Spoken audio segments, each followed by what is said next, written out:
Grâce aux innovations de Pierre le Grand, au début du XVIIIe siècle, la Russie ressemblait à un énorme chantier. La cuisine simple et solide, hollandaise, allemande, autrichienne, suisse, dominait à Saint-Pétersbourg. Il ne s'agissait pas de raffinement dans le domaine culinaire et de l'art de table. L'argenterie et la porcelaine, avec d'autres objets de collection, s'exposaient dans la vaisselière. On ne s'en servait pas.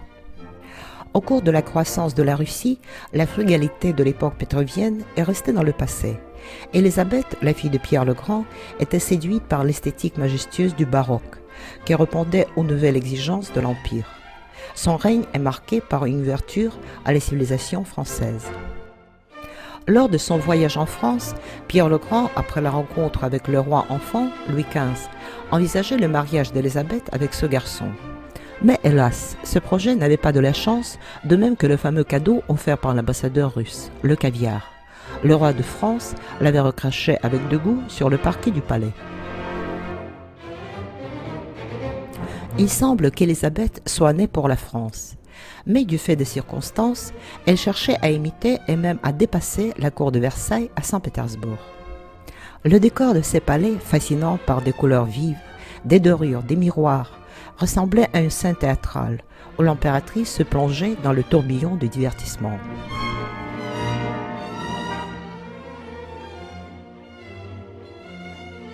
Les soirées métamorphoses étaient vraiment spectaculaires. Les bals masqués où les femmes devaient paraître en habit d'homme et inversement. Élisabeth dansait en perfection et le vêtement masculin lui essayait à merveille.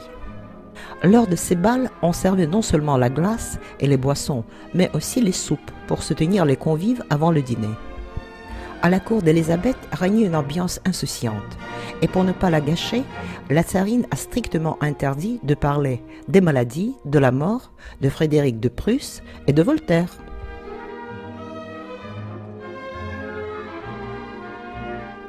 Les repas solennels étaient éblouissants. Au plaisir d'une bonne table s'ajoutait la magnificence du lieu. La configuration et le décor des tables étaient confiés aux architectes et peintres. Les surtouts de table, les plats de ménage, les pyramides en fruits, les pièces montées en meringues et pâte d'amande, siégeaient sur les nappes blanches, cirées pour éviter les taches.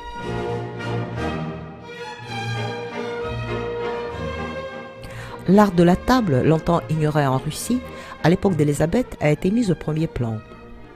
L'argenterie française était très appréciée, surtout les œuvres réalisées pour Louis XIV et les travaux de Claude Ballin pour Louis XV.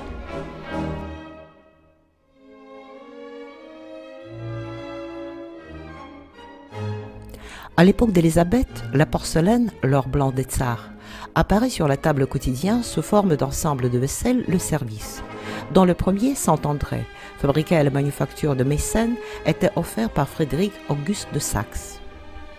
Et déjà en 1744, la manufacture impériale s'ouvre à Saint-Pétersbourg.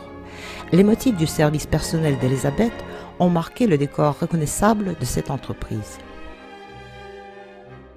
Quant à la gastronomie, les chefs français ont introduit le service à la française, les nouveaux desserts, le blanc mangé, les meringues, les bonbons, la viande hachée, la côtelette de volaille, le plat préféré d'Élisabeth, on connaît aujourd'hui sous le nom la côtelette de Kiev, et bien sûr le champagne. Le marquis de la Chetardie a rapporté à Saint-Pétersbourg 100 000 bouteilles de vin, y compris le champagne. Grâce à ce diplomate, le champagne se substituait au vin hongrois, ce qui était peut-être présagé l'éviction de l'Autriche et du monde germanique au profit de la France en Russie. L'esturgeon au champagne, ce symbole de l'alliance franco-russe, est devenu une légende gastronomique de Saint-Pétersbourg.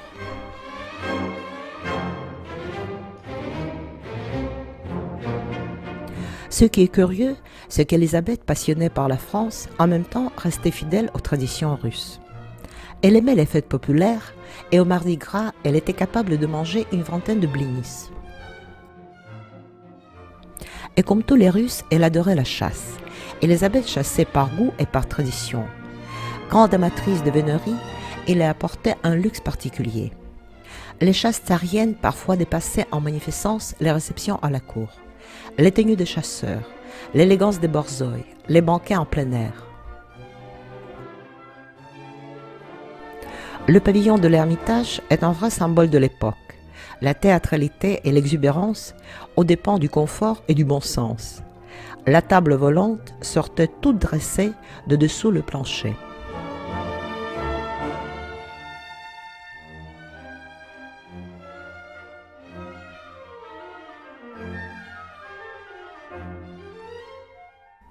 Au temps d'Élisabeth, la Russie commence à parler avec un petit accent français. L'art de vivre à la française et la vraie cuisine raffinée, on verra plus tard, à l'époque de la Grande Catherine.